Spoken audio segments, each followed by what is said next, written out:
Eu lía bastante novela histórica española, portuguesa, francesa, e estaba sempre cabreado coa cantidad de mentiras que soltaban, coa cantidad de burradas que decían.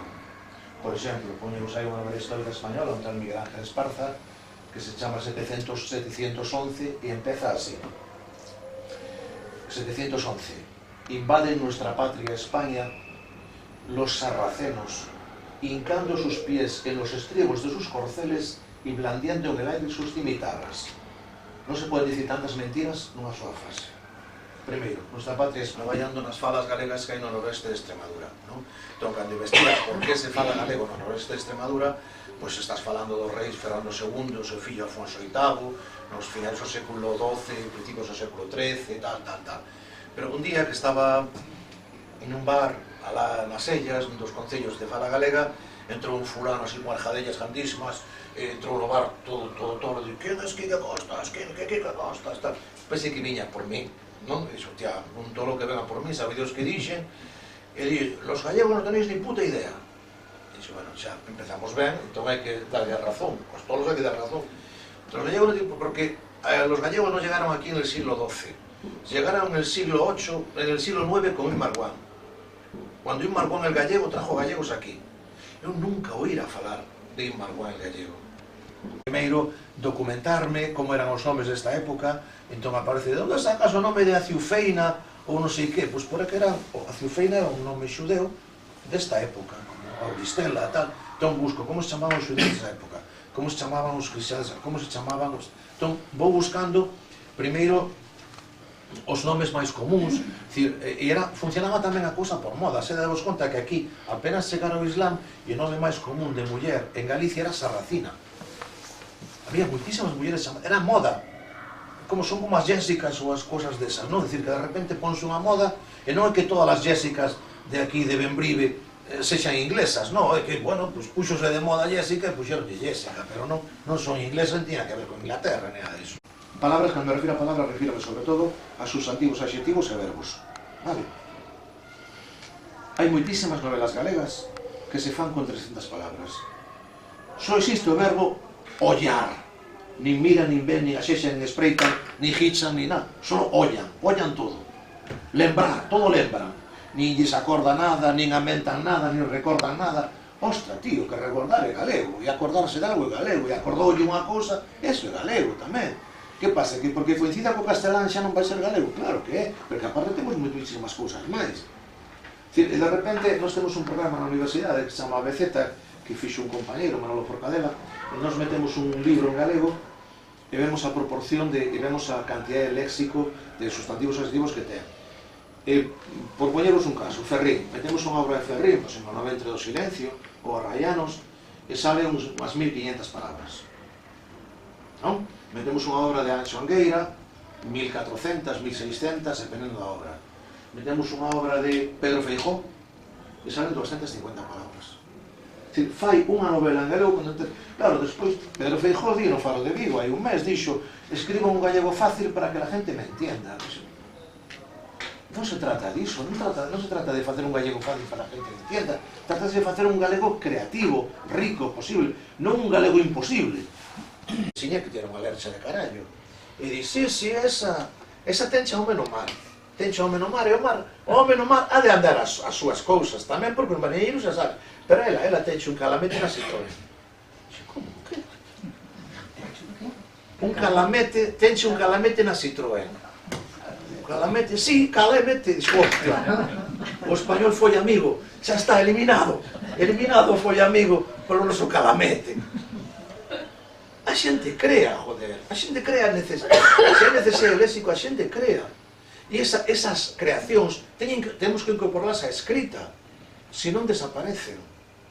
Vanse ou quedan simplemente na modalidade oral.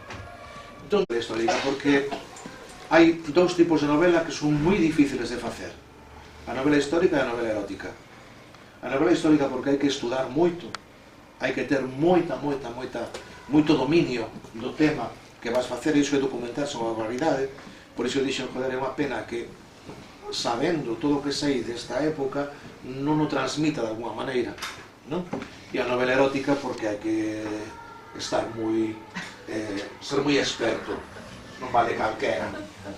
Porque hai xente que escribe ás veces unha pinada como no cuaderno este mirou o mono Paco ali no fogo e nada máis. No, hai cousas rarísimas por aí, mirades, non sei, o este mirou moito porno en YouTube, pero isto non é, joder, non é así. É dicir, son os dous tipos de novela que son máis difíciles de facer unha que nos libros de historia españois e galegos. Estou absolutamente convencido, porque que leo cousas por aí que digo, Dios mío, esta xente, Dios mío, iban ao furancho este de, sabes, o furancho este que hai nos Valos, hai un furancho nos Valos que o Gichiño, que de Gillarei, fai licor de todo tipo de ervas, non? E un día dixenos que facía licor de marihuana, la fomos, non? Chegamos ali e tal, además ten un letreiro como furancho a 300 metros máis ou menos, kilómetro e medio, entón se probaba, non? Máis ou menos. De cal queredes? Teño de noses, teño non sei que, bueno, non, pero yo non tienes a 40 de marihuana, ai, xa non me queda nada. E dixo, como non che queda nada? Si, levou a toda a Guardia Civil do Porriño. Chegou un día a Guardia Civil do Porriño e levou a todo, pero pajando, pero pajando. Porque levaron os cristianos de aquí, os dali, que foron moi listos, adaptaron, bueno, Sí. vamos a poñerlle isto virsen, pero depois, agora no demo, Sí, e hai unha estatua dun demo, non sei se coñecedes o Demín de Paraxís, ao lado de Pedrafita.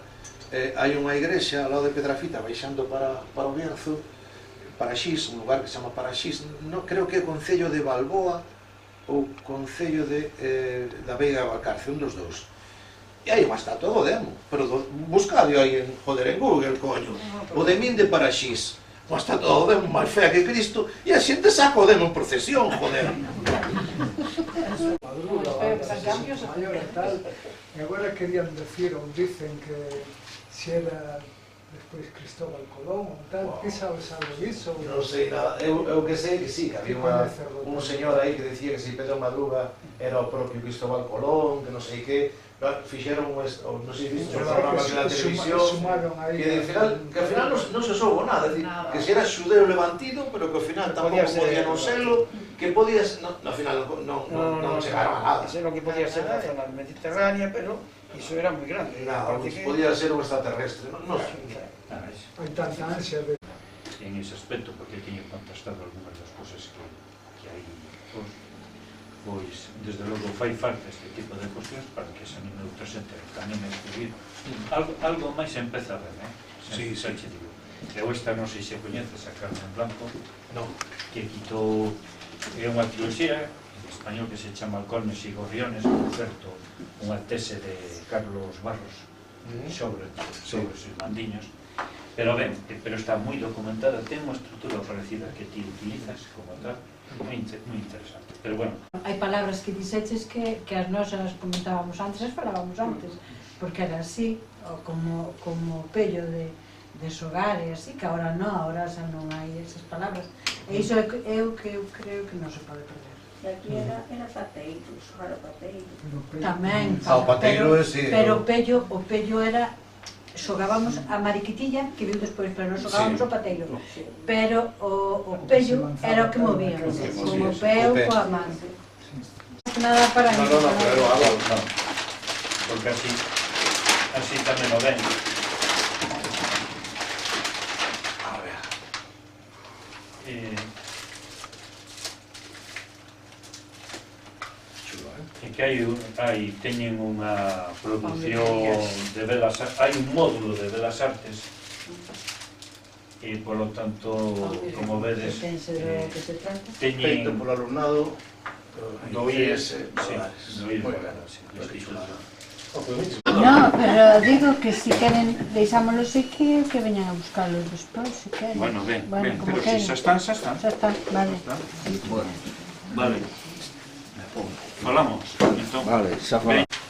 Para? Un papel pos outro para Santo. Para Irene y Elías. Vale, sí. Papepos.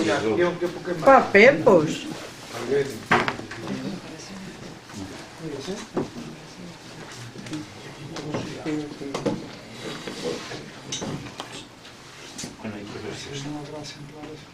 Rosario é Pepo. Pepos. Pepos. Eso. Un galego que non fala galego. Iso ten remedio, eh? No? Sí. Nada,